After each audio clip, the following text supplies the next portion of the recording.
Olá pessoal, eu sou Calil Picelli, gerente de operação aqui da Vericode. Sejam bem-vindos a mais um Veritalks. Hoje a gente está aqui com dois especialistas em qualidade para a gente poder discutir alguns assuntos sobre o tema. Célio Pires e Adriele Batista, sejam muito bem-vindos. Obrigada. Obrigado, Calil, obrigado pelo convite. A gente tem aqui o objetivo de abordar alguns temas interessantes, então eu estou bem confortável nessa mesa, porque o Célio e a Adriele, a gente trabalha junto em algumas operações aqui, operações no mercado financeiro. Então a gente vai tratar então, sobre, dar uma breve, né? Um breve resumo sobre como que é a atuação do papel de qualidade em sistemas que precisam ser tão monitorados, sistemas que são tão regulamentados, são tão controlados. O setor financeiro ele é considerado como se fosse uma Fórmula 1 da tecnologia, né? Um ambiente de muita exigência, de muita pressão, e o papel de qualidade exige uma precisão altíssima, né? Então o episódio de hoje vai abordar um pouco desses desafios, um novo papel do QA dentro dessa jornada, dentro de empresas, de grandes empresas, onde tem uma gestão, uma jornada end-to-end, e a qualidade ela faz parte do início ao fim, e com foco nesse mercado financeiro. Muito bem, vamos para o primeiro bate-papo aqui, a primeira pergunta, né?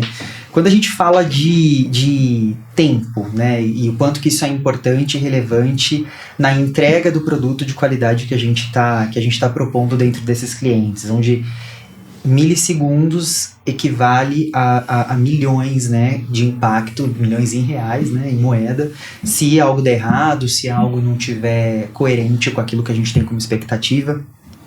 Como que traduz isso no dia a dia do QA atuando dentro desse mercado? Como que é essa pressão em tempo e como que a gente garante, né, a melhor performance e o melhor desempenho? Eu acho que no contexto que a gente está inserido, é primordial que a gente valide a latência ponta a ponta, né? Então, hoje, por exemplo, no mercado que a gente está, que é um grande player aí, financeiro, nós temos sistemas com integrações a cada 30 segundos. Então, a cada 30 segundos vai uma PROC no banco buscar informação, e cada informação nova que ela tem, ela vai jogar lá dentro daquele sistema. E a gente precisa ter 1 minuto para que seja feito todo esse cálculo. Então, se isso sai do roteiro, pode impactar outros sistemas, se a gente não consegue fechar aquele dia redondo como ele deveria ser. Então, é muito importante que esse processo seja todo feito ali minuciosamente naquele tempo, e porque tem um horário, né, para fechar. Então, é muito importante. Qualquer impacto gera um efeito em cadeia. E aí o fator tempo ele é crucial. Então, crucial. A questão não é uma validação só funcional, uma validação de negócio, mas é uma validação performática, né? O quanto que isso tá aderente com essa minha taxa aceita, com esse meu SLA. Isso. Né? E eu acho que daí tem também, acho que a questão, além do tempo, e quando você falou a questão de cálculo, né? Eu acho que tem outro fator que é muito relevante quando a gente está falando de mercado financeiro, onde a gente, enquanto QA, valida produtos e serviços que giram, né, milhões e valores muito altos, assim, tem uma necessidade muito grande do valor sendo crivo, né, algo assim muito específico. A gente tem que garantir, sei lá, quantas casas decimais depois da vírgula. Exato, é porque assim, quando você fala de precisão no mercado financeiro, o que acontece é que assim, de um lado a gente vai ter um volume financeiro muito alto, é sempre muito alto, e uma precisão que a gente está falando aí de entre 6, 7, 8 casas decimais. Então, quando você coloca essas duas coisas juntas num cálculo, por exemplo, um erro mínimo pode gerar uma cifra grande de diferença que vai te dar uma dor de cabeça. Um ponto, eu acho que crucial, é que o papel do QA, ele não é só técnico, ele não é só performático na questão do tempo, mas ele é de negócio, né? A gente precisa entender e estar mergulhado muito no negócio para saber que essa 8ª casa decimal depois da vírgula, ela é muito relevante, ela pode ter um impacto absurdo na minha produção, né? Exato. Sim, você precisa ter sempre a criticidade dela em mente, assim. A responsabilidade desse papel é algo que, para esse mercado, né, ele é crucial. E como que a gente garante em um cenário com essas... num cenário desse contexto, né, mercado financeiro, uma grande empresa ou que fornece produtos e serviços para outras empresas do mercado financeiro, mercado de capital, como que a gente garante a qualidade, ou como que é o desafio de vocês, né, em garantir a qualidade, quando a gente pensa em um ecossistema de grande escala, onde a gente tem diversas integrações, a gente tem diversos sistemas se comunicando e trafegando dados, então a gente tem que fazer a garantia técnica, a garantia dessa validação de dados, a garantia de negócio. Como que é isso no dia a dia?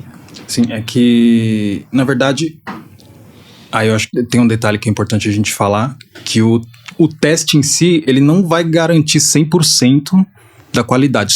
O teste sozinho, ele não garante 100% da qualidade de um projeto ou de um sistema. Ele faz parte de um conjunto de processos que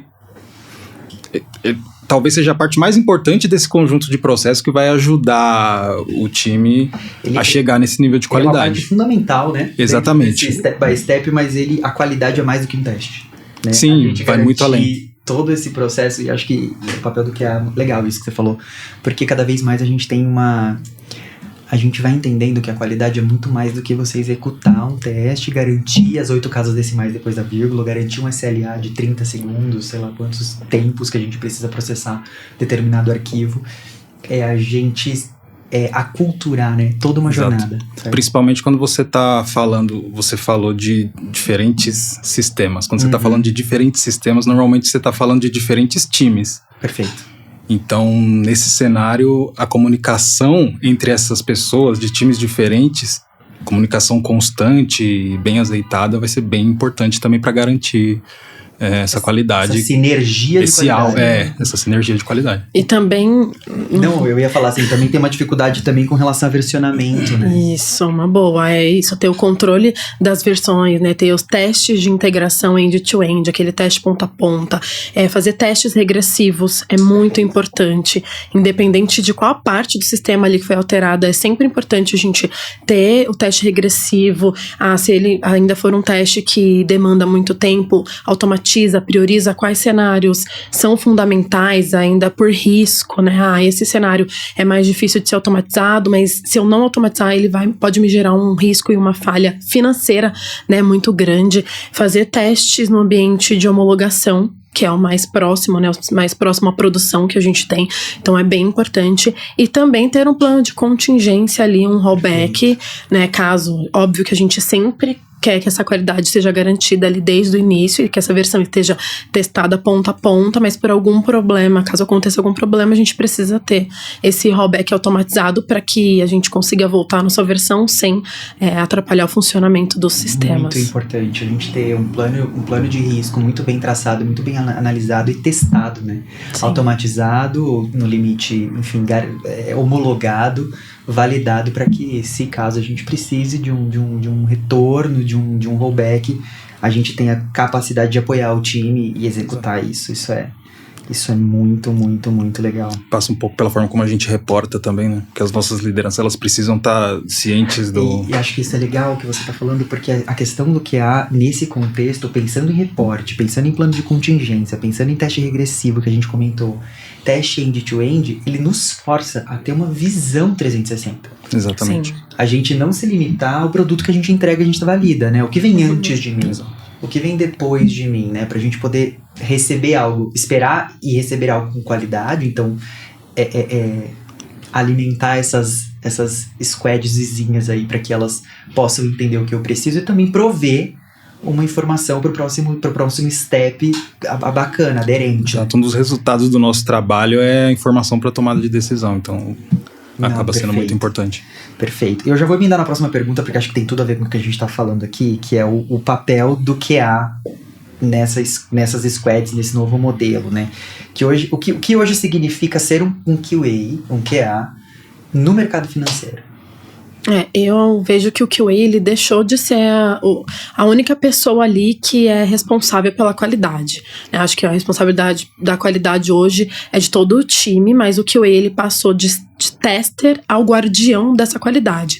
Então, ele vai ser facilitador, ele vai disseminar conhecimento, ele vai participar ali das análises de requisito, ele vai entender se aquelas histórias, né, estão bem escritas, testáveis, ele vai participar dos refinamentos com arquitetura, com o desenvolvedor, para ele entender ali também possíveis falhas e prevenção de falha.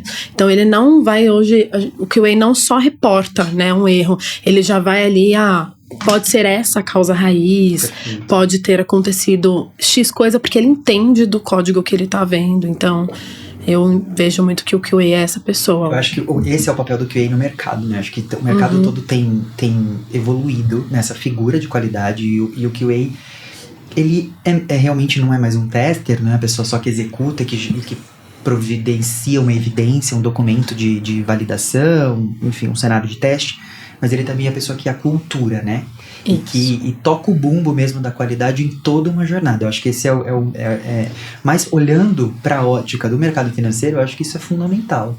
Para você entender e ter uma validação tão fina e tão refinada para você validar a 8ª casa decimal de um cálculo. Sim. Se você não conseguir, não quebrar essas paredinhas e pôr o chapéu do SM, pôr o chapéu do PO, pôr o chapéu de um dev. Então acho que tem a questão técnica também, né? Que a gente precisa ter, o QA ele precisa quebrar um pouquinho as paredes ali talvez se ele desempenhe um papel mais funcional, vamos falar mais de teste funcional, seja ele manual ou automatizado.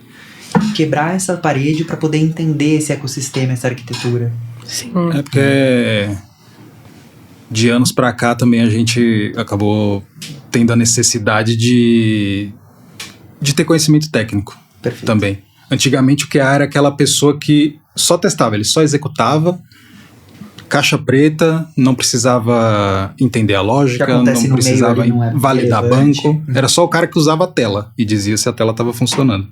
Hoje em dia não, hoje em dia você conhecer pelo menos o básico de banco de dados, pelo menos o básico de sistemas operacionais para te ajudar a fazer uma query, te ajudar a resgatar um log no servidor e coisas desse tipo do dia a dia, sem precisar pedir para ninguém, te dá muita independência, entendeu? Você ganha muita independência no dia a dia e muita agilidade. E também falar a mesma língua que o dev, né? Falar a mesma língua. Para quando você for reportar alguma coisa, você entender do que você tá falando, ou onde é o ponto, até traduzir pro dev algum requisito, alguma coisa que a área de negócio tentou passar e ele também não entendeu. Então, o QA fica bem ali no meio de campo de todos os lados, né? Tanto para traduzir do técnico pro negócio, como do negócio pro técnico. Então, o QA também tem esse papel. Sim, na hora de colocar uma evidência num bug, numa abertura de bug. De qualidade, para que esse dev entenda que esse Sim, negócio exatamente. tem a capacidade. Agiliza muito. É um misto entre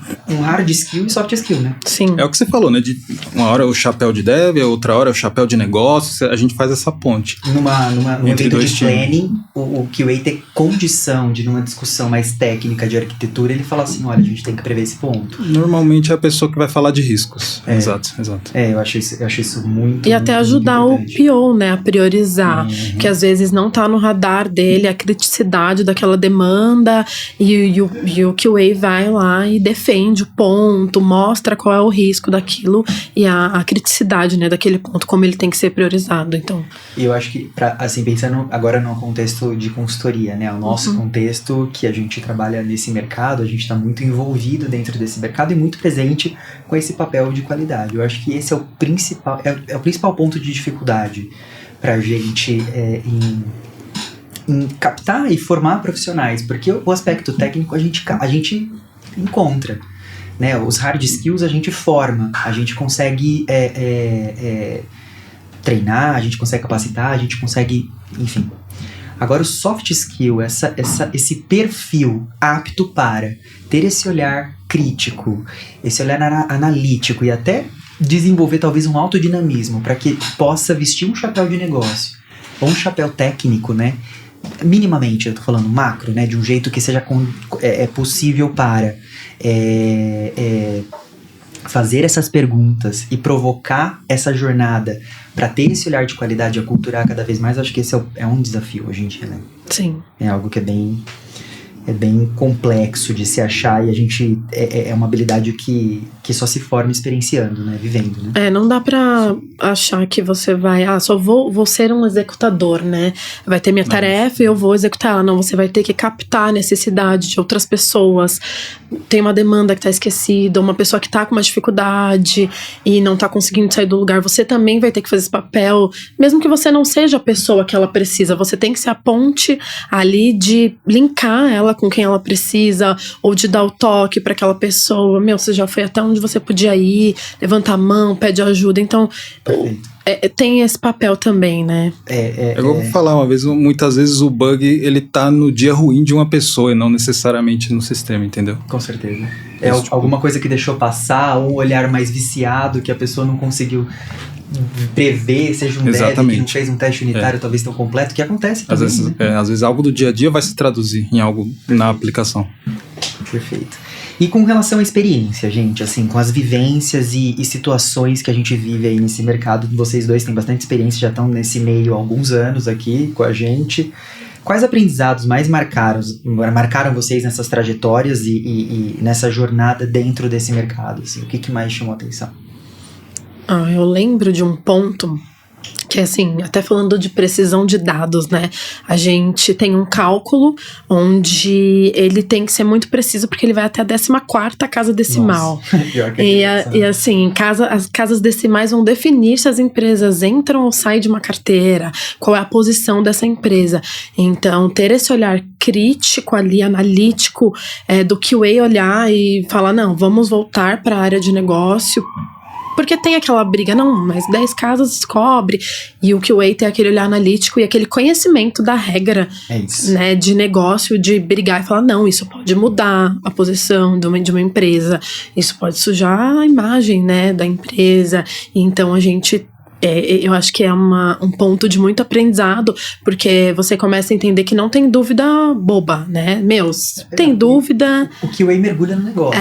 Mergulha. Mergulhar. Quando você fala de um cálculo que a gente está validando, a gente está garantindo até a 14ª casa decimal depois da vírgula, é algo assim muito minucioso. É muito específico. É muito específico. E a gente, né, ter que conceber isso no papel de QA e garantir processo, negócio e tecnologia é complexo. Exato.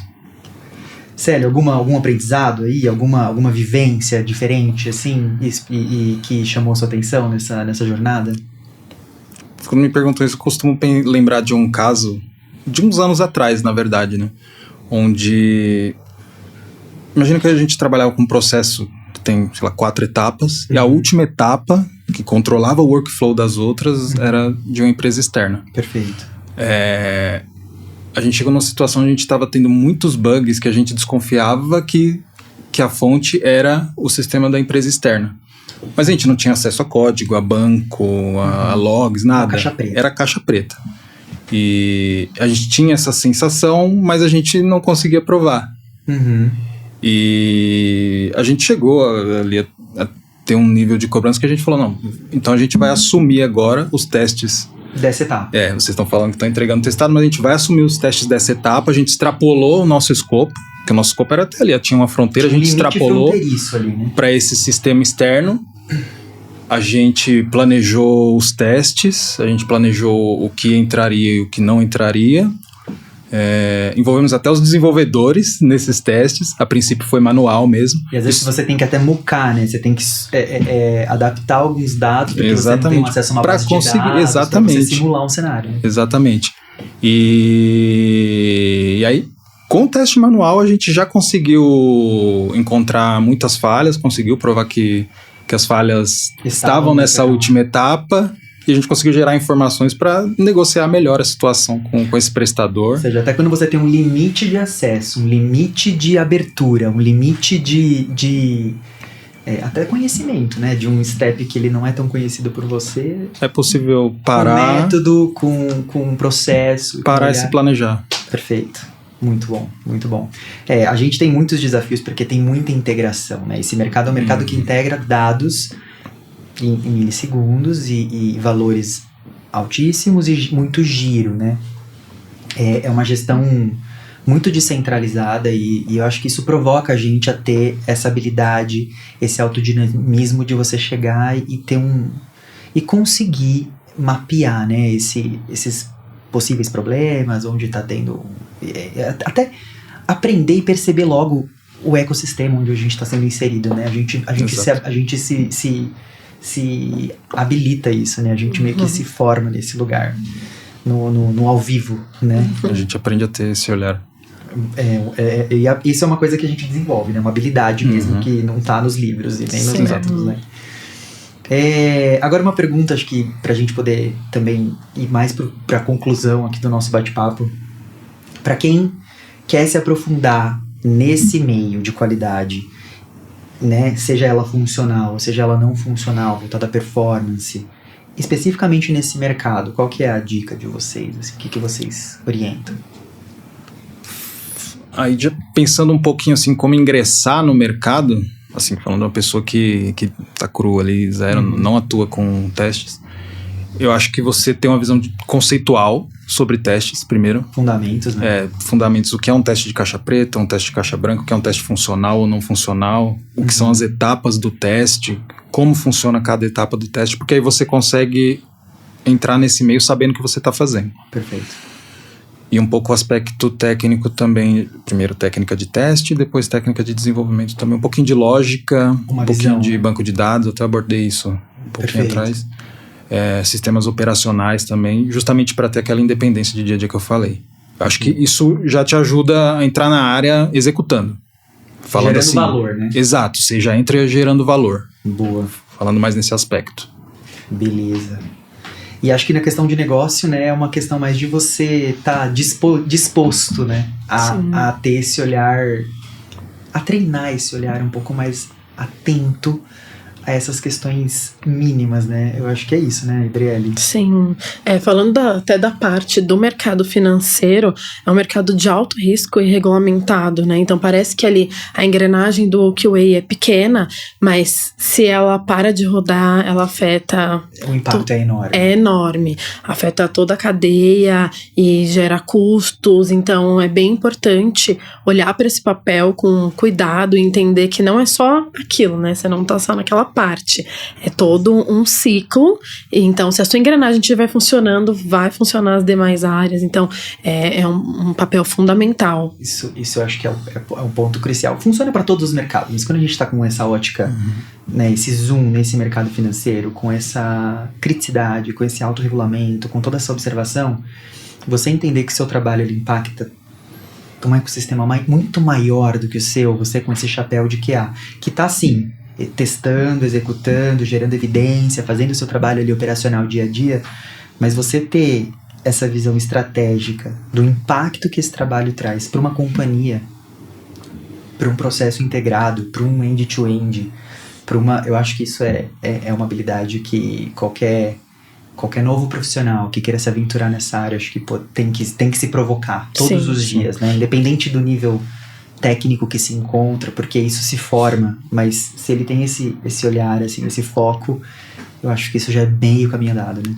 É um perfil híbrido, que a gente precisa desenvolver habilidades técnicas, hard skills e soft skills ali nessa questão de gestão de conflito, priorização, negócio. Bom, continuando aqui, precisão e criticidade nesse ambiente de teste, assim.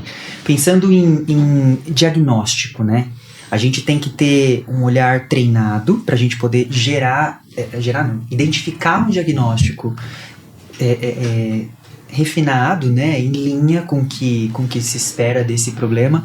Como que vocês, o que vocês têm como desafio do papel do QA nesse lugar de precisão, nesse olhar crítico e complexo para esse diagnóstico, para a gente poder recomendar enquanto QA uma determinada oportunidade ou até mesmo uma falha, né, que a gente tem que reportar e aí que pode gerar um impacto financeiro ou estratégico?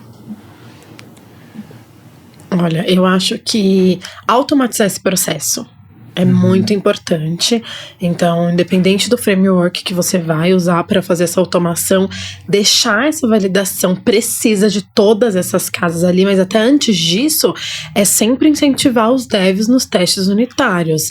Não validem 2 casas decimais. Não, e eu acho que a automação também, além da questão da precisão, ela nos dá velocidade, talvez, pra gente explorar outros cenários. Sim. Né? Eu acho que esse é um ponto. Porque imagina, um cenário que você vai testar manualmente, 14 casas decimais.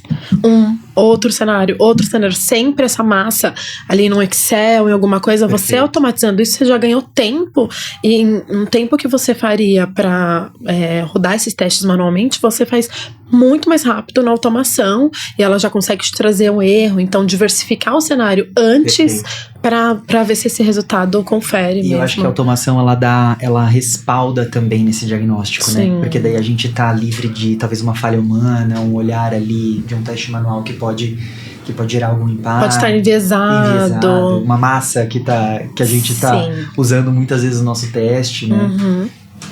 Muito, muito bom. E pensando em complexidade ainda, falando um pouquinho ainda em complexidade desse ecossistema financeiro, essa complexidade, ela também, além da questão da volumetria, da questão do negócio, das dificuldades que é a gente ter esse olhar 360 daquilo que vem antes, daquilo que é minha responsabilidade, com aquilo que vem depois. Que ferramentas que a gente pode usar, e aí pensando, já trazendo para um tema super atual que é discutido em vários está sendo muito abordado, e principalmente também na nossa área, vocês veem talvez o uso da IA como uma ferramenta diferenciada para acelerar esse processo? Como que a IA tem ajudado o QA e o QA do mercado financeiro a cobrir, ou então sanar, ou então apoiar todo esse cenário complexo desse mercado? A IA tem ajudado, e eu acho que às vezes a gente tem uma visão, às vezes as pessoas podem ter uma visão um pouco complicada demais sobre a IA, e ela tem me ajudado num sentido de eu consigo, por exemplo, gerar alguns casos de teste. Claro que assim, para usar a IA você precisa saber o que você está fazendo. Perfeito. Então assim, eu dou a direção pro motor e ele consegue gerar, por exemplo, cenários de teste para mim. Ele otimiza o seu operacional, mas ele, para que seja primeiro ponto, né? Ele otimizou meu operacional. Uma outra coisa também é automação. Eu tenho conhecimento sobre automação, mas eu não sou um dev. Aí ela consegue não otimizar, mas assim, ampliar um pouco mais meu horizonte. Perfeito. Eu consigo gerar código. Que talvez você levaria um tempo maior, né? Muito maior. Desenvolvendo. Eu gero num tempo muito mais curto. Perfeito. E aí eu consigo validar também muito mais rápido com o uso da IA. E até usos, assim, como por exemplo, eu pegar uma planilha de Excel e pedir para a IA tirar os registros que já venceram para mim. Uso simples, assim, de dia a dia. Não, e até também complementando, uma coisa que a IA ajudou bastante, assim, para o meu caso, foi a criação de data quality nos testes. Então, já deixo ali testes genéricos que tudo que eu testo tem que passar por aquilo num notebook de teste, hoje falando aqui de uma ferramenta de cloud. E o dev, a hora que ele termina o desenvolvimento, ele já roda aquele teste, a gente já tem um resultado ali de true or false. Já parte de um ponto. Né? Exato. Então, não vem tão cru, né? Não vem só com os testes do dev. A hora que aí o QA pega, roda, já quebrou. Não. O dev minimamente tem que passar por aquelas data qualities ali. Então, é bem importante, até porque aí ajudou pra mim na criação de enviar esse resultado num e-mail, num Teams. Então, uma coisa que já tinha, mas aí a gente ia ter que ficar buscando informação de outras pessoas que já fizeram e tudo. Exato. Você ali com a IA, você consegue essa informação mais rápida. Eu acho que é uma super ferramenta que muito bem usada, né? E bem com consciência, né? Esse uso com consciência, ela apoia, ela acelera de forma estratégica, mas ela não inibe a necessidade desse olhar crítico, desse olhar de negócio, né? Acho que isso é uma visão muito, muito interessante de ter. E eu acho que pensando no mercado, com essa complexidade, com todo essa celeridade, a gente ter esse uso estratégico que apoia, que otimiza nosso dia a dia, eu acho que isso é fundamental. Eu falei, você precisa saber dar a direção. Perfeito. Ela dá uma tração, né? Ela ajuda bastante. Mas você precisa... porque às vezes ela também... Você pode pedir algo e ela te dá outra informação. E você tem que ter o feeling de saber que aquilo não te atende. Se você não sabe validar... Aí você vai estar entregando um resultado errado. Você vai estar vendido sem saber. A um resultado automático. Exatamente. Exato. Pessoal, muito bom, assim. Vocês trouxeram muitos insights. Eu agradeço muito, muito, muito a presença de vocês. São profissionais que estão com a gente já há um tempão e a gente já passou por muita coisa e passa, né, nesse mercado. Eu quero agradecer a presença de vocês aqui hoje comigo. Muito obrigado por aceitarem esse convite. Eu que agradeço. Muito obrigada pelo convite. Agradeço também. É sempre bom falar um pouquinho de testes. E dividir essas experiências. O convite foi muito bom, né? Exato. Sim. Eu vou dar uma recapitulada nos temas que a gente abordou aqui rapidamente. Então, a gente falou um pouco sobre precisão e criticidade, então de todo esse contexto de teste. A complexidade, obviamente, desse ambiente financeiro e mercado financeiro autorregulado, e o quanto que o teste pode impactar nesse lugar. O papel do QA, que ele não se limita, né? Ele tem ali, ele quebra um pouquinho essas paredes para você desempenhar algo que aculture e que impacte de fato na estratégia da companhia. Eu acho que esse é um ponto que muda tudo e faz com que nós que desempenhamos esse papel de qualidade, a gente faça algo além. E os nossos aprendizados, né? O que a gente traz de experiência aqui. A gente está terminando esse episódio, foi um episódio muito legal, um bate-papo mesmo de profissionais da área. Eu quero incentivar todo mundo que está assistindo esse episódio a consumir esse conteúdo, interagir aqui nas redes, enfim, em todo onde você está assistindo esse conteúdo. Temos muitos conteúdos interessantes também que já foram gravados e outros que virão, então eu convido todos a seguir a gente nas redes sociais e consumir os insights desse episódio. Eu agradeço a mais esse episódio e a gente se vê já já.